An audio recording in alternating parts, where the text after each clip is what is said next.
mendengarkan firman Tuhan. Mari kita nikmati bersama cerita pada pagi hari ini.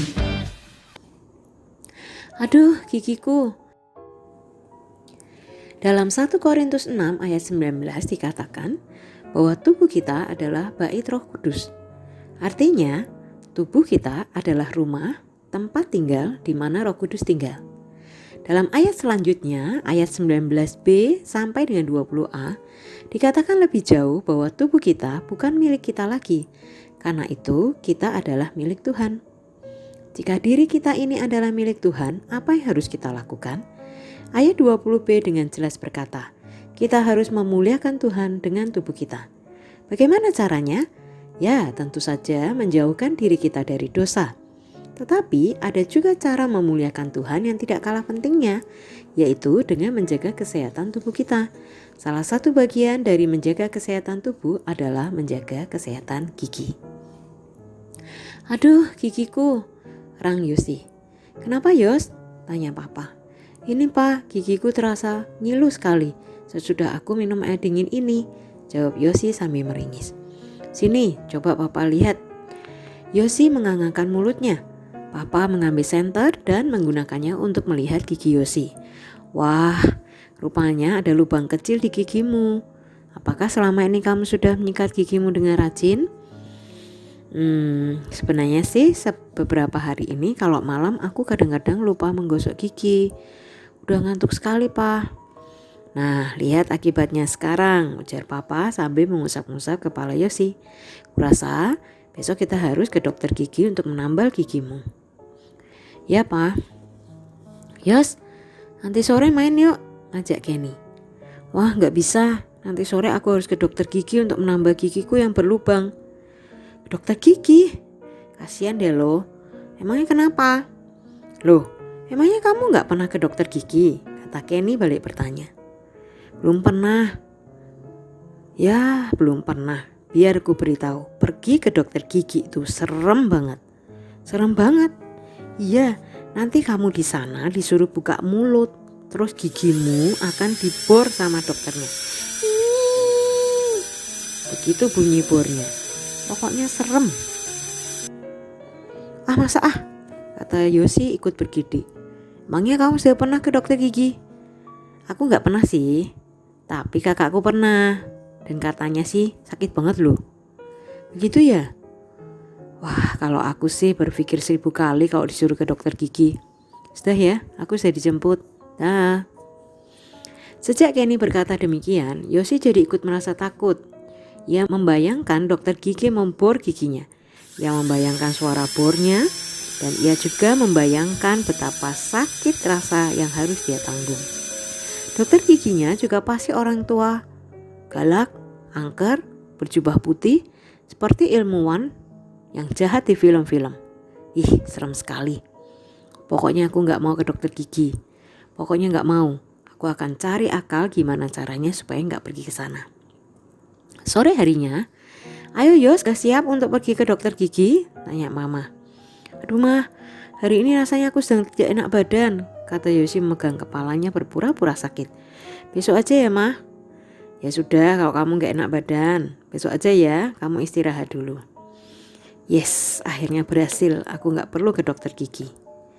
Oh lala, anak-anak, apakah benar tindakan yang dilakukan oleh Yosi?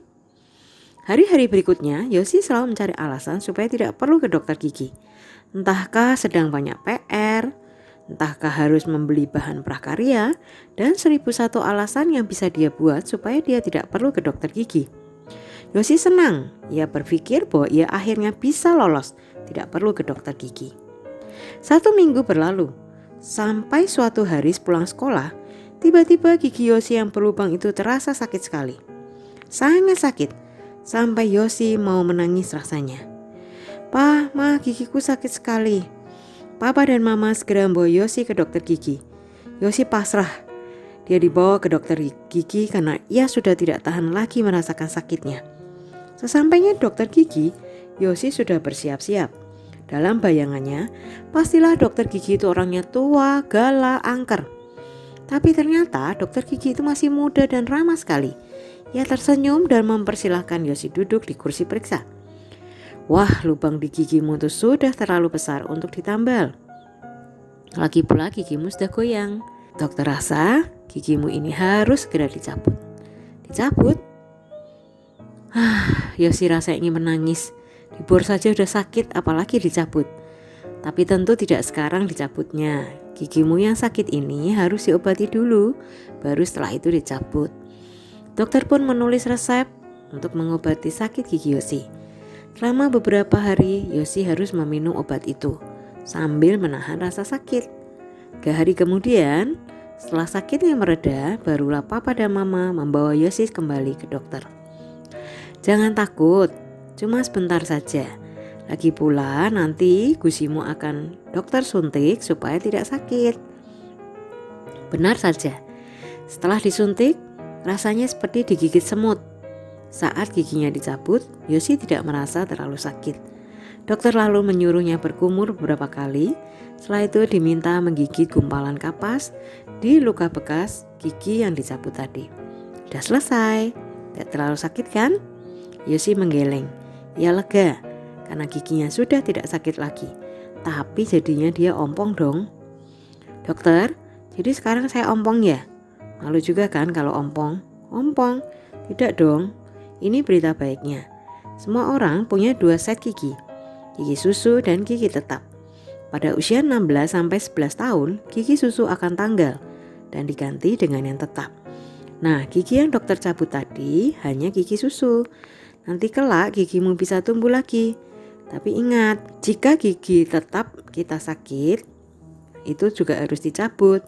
Maka gigi itu tidak dapat tumbuh lagi. Jadi kamu harus tetap menjaga kesehatan gigimu. Di mobil saat pulang rumah, sambil memegangi pipinya yang masih terasa kebal, Yosi merasa menyesal. Seandainya ia menuruti nasihat ayahnya untuk segera pergi ke dokter, tentu ia tidak perlu sampai merasa sakit gigi. Giginya juga pasti tidak perlu dicabut. Untunglah giginya masih gigi susu, jadi masih bisa tumbuh lagi. Malam itu Yosi berjanji akan selalu menjaga kesehatan giginya dengan menyikat gigi dengan teratur. Kalau sampai giginya berlubang, ia juga tidak akan ogah untuk ke dokter untuk menambah giginya. Oh ya, satu janji lagi, dia akan memarahi Kenny. Karena gara-gara sarannya kemarin, ia harus melalui semua ini. Menjaga kesehatan gigi banyak manfaatnya. Jika gigi kita sakit, maka kita tidak akan bisa makan atau menikmati makanan yang enak-enak. Ayam goreng, bistik, burger, dan pizza. Wah, kalau sakit gigi mana bisa kita merasakan enaknya makanan yang lezat-lezat itu. Sayang sekali bukan? Selain tidak bisa makan makanan yang lezat, gigi yang tidak sehat tentu saja mengganggu penampilan kita. Kelihatannya anaknya ganteng atau cantik, tetapi kalau menyeringai, giginya hitam dan keropos. Belum lagi ancaman bau mulut kalau gigi kita berlubang. Dengan menjaga kesehatan gigi, kita juga memuliakan Tuhan dan belajar dengan baik. Diambil dari rubrik masa kecil majalah berita GKMI Maret 2012. Demikianlah cerita pada pagi hari ini. Semoga anak-anak semua diberkati dan makin semangat, makin setia untuk mengikuti Kristus setiap hari. Tuhan Yesus memberkati. To the left, to the right, turn around and jump. Let's praise Jesus.